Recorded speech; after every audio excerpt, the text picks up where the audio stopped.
Hi friends, welcome to DM classes. In last session we have completed practice set 1.2. Now today we will start conditional statement and converse. Conditional statement and converse. First, conditional statement. There are two statements in conditional statements.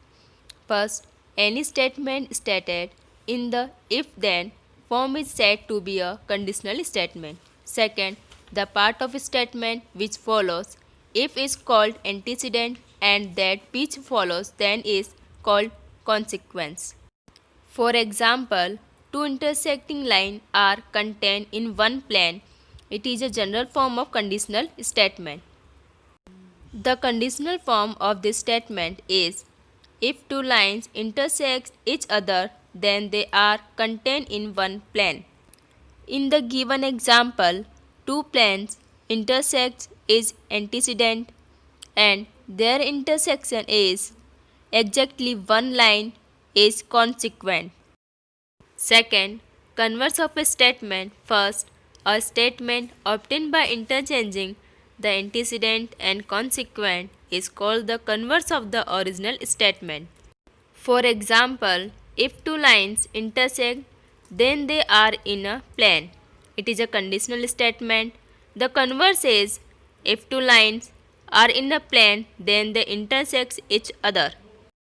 Second, if a property is true, then its converse may or may not be true. It is a statement of converse. For example, if a number is a prime number, then it is even or odd. It is a conditional statement. The converse is if a number is even or odd, then it is a prime number. Here the given statement is true, but its converse is not true. Let us start practice set 1.3. Question number first. Write the following statements in if-then form. First, the opposite angles are congruent. Answer. If a quadrilateral is a parallelogram, then opposite angles of that quadrilateral are congruent. Second, the diagonals of a rectangle are congruent. Answer. If quadrilateral is a rectangle, then diagonals are congruent. Third, in an isosceles triangle, the segment joining the vertex and the midpoint of the base is perpendicular to the base. Answer.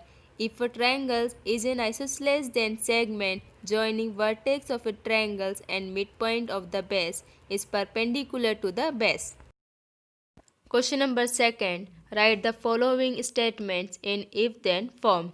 First, the alternate angles found by two parallel lines and their transversal are congruent. Answer.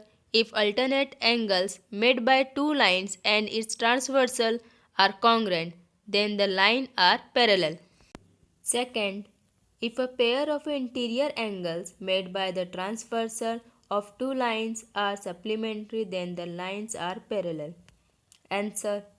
If two parallel lines are intersected by a transversal, the interior angles so former are supplementary. Third, the diagonals of a rectangle are congruent. Answer. If the diagonals of a quadrilateral are congruent, then that quadrilateral is rectangle. Thank you. If you like the video, please press the bell icon.